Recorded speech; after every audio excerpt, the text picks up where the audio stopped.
Namaskar. A warm welcome to World News and Indian Perspective on All India Radio. This is Prashant Kumar Sinha bringing glimpses of major developments of the day from across the globe. The headlines. Prime Minister of India Narendra Modi addresses the 75th UN General Assembly, calls for reforms at the UN and collective efforts to tackle COVID-19. India asks Pakistan to vacate all illegally occupied Indian territories in Kashmir. New Delhi extends $15 million grant to Colombo for promotion of Buddhist ties. US President Donald Trump vows to end his country's reliance on China if voted to power. And World Bank approves $200 million aid for safe water and sanitation in Bangladesh.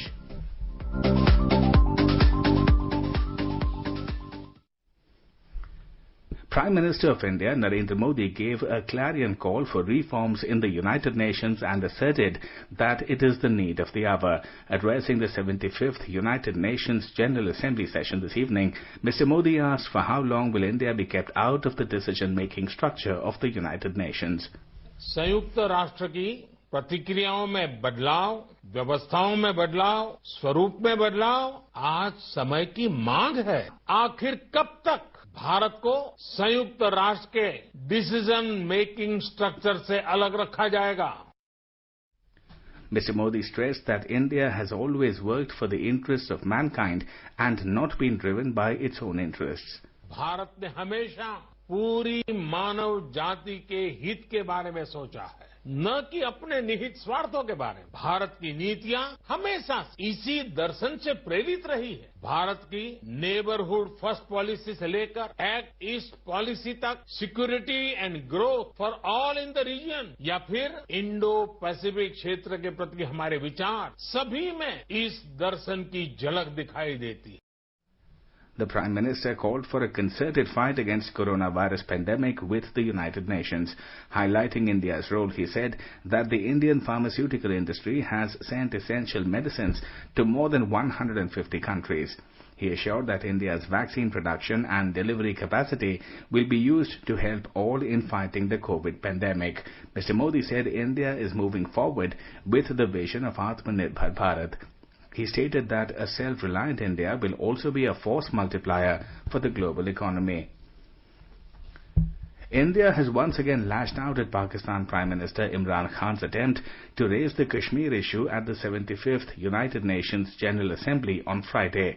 Responding to Khan, India firmly called upon Pakistan to vacate all illegally occupied territories of India.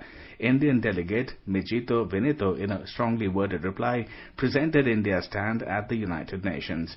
The Union Territory of Jammu and Kashmir is an integral and inalienable part of India. The only dispute left in Kashmir relates to that part of Kashmir that is still under illegal occupation of Pakistan. We call upon Pakistan to vacate all those areas that it is in illegal occupation of. What should rather be on the agenda of the United Nations is Pakistan's deep state and its unrelenting political and financial support to terrorist organizations which are a threat to global peace and security. The only way for Pakistan to become a normal country is to abjure its moral, financial and material support to terrorism, turn its attention to the problems faced by its own population, including its minorities, and stop misusing UN platforms to further its nefarious agenda.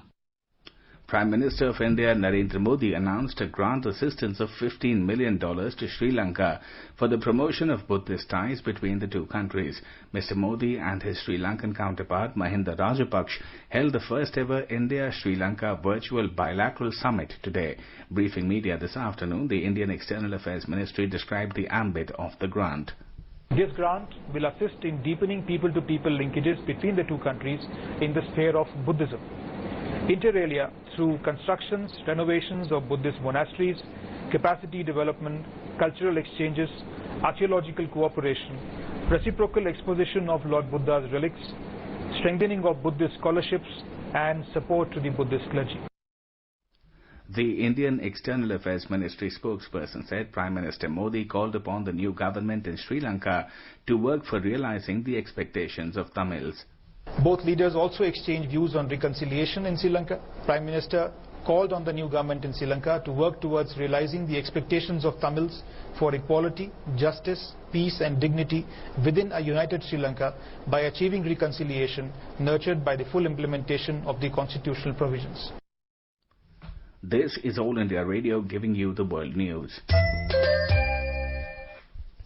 US President Donald Trump has vowed to end his country's reliance on China once and for all if voted to power. Addressing an election rally at Newport, Virginia, he said the US economy was doing great, then it got hit with the virus from China. Over 200,000 Americans have lost their lives and devastated the country's economy, resulting in the loss of millions of jobs. The US on the 14th of September banned the import of 5 goods from China, including computer parts, cotton and hair products. It is alleged that these goods are produced at forced labor camps in the restive Muslim-majority Xinjiang province. In another development, the European Union has called on China to allow meaningful access to Xinjiang Uyghur Autonomous Region for independent observers. This includes the United Nations High Commissioner for Human Rights. A statement to this effect was released by the German envoy on behalf of the European Union at the 45th Human Rights Council on Friday. The EU reiterated its call on China to uphold its national and international obligations and to respect human rights. These include the rights of persons belonging to minorities, especially in Xinjiang and Tibet. It has urged China to ensure the rule of law and to establish fair trial guarantees. The EU has also sought a thorough investigation into reported cases of arbitrary detentions, ill treatment and torture and harassment of human rights defenders and their families. The World Bank approved a $200 million loan for Bangladesh to improve access to safe water and sanitation services in its rural areas. The Bangladesh Rural Water Sanitation and Hygiene Project will help 600,000 people to have access to clean water through piped water schemes. It will provide sanitation services to over 3.6 million rural people. The World Bank said that the project will help prevent diseases and protect from pandemics like COVID-19 by providing better access to water, sanitation and hygiene facilities at homes and in public places. Bangladesh currently has the largest ongoing IDA program, totaling over $13.5 billion. Now let's take a look at the coronavirus updates from around the world. According to WHO data, the number of infected cases has crossed 32.43 million worldwide. Russia's daily tally of new coronavirus cases has hit its highest level since June 22nd on Saturday. It crossed 7,500. The Philippines surpassed 300,000 confirmed cases, while Peru has prolonged the coronavirus-linked state of emergency till the 31st of October. In Iran, as the cases rise, the country is preparing to impose new coronavirus lockdowns. Meanwhile, thousands gathered at London's Trafalgar Square to protest lockdowns and social distancing rules imposed to slow the spread of COVID-19.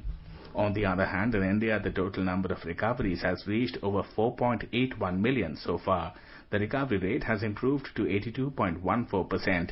Currently, India's case fatality rate is at 1.58%, which is one of the lowest globally. Moving on to sports, in tennis, French Open 2020 draw positions Novak Djokovic and Simona Halep as favourites. In the Indian Premier League cricket, Sunrisers Hyderabad has set a target of 142 runs for 4 wickets in their stipulated 20 overs. In reply, Kolkata Knight Riders has scored 72 for 3 in 10 overs. Lebanon's Prime Minister-designate Mustafa Adib quit on Saturday after trying for almost a month to line up a non-partisan cabinet. Adib was picked on October 31st to form a cabinet after French President Emmanuel Macron's intervention secured a consensus on his name. India is celebrating the 150th birth anniversary of Mahatma Gandhi. Before we end, let's listen to Vaishnava Jan by artists from Italy.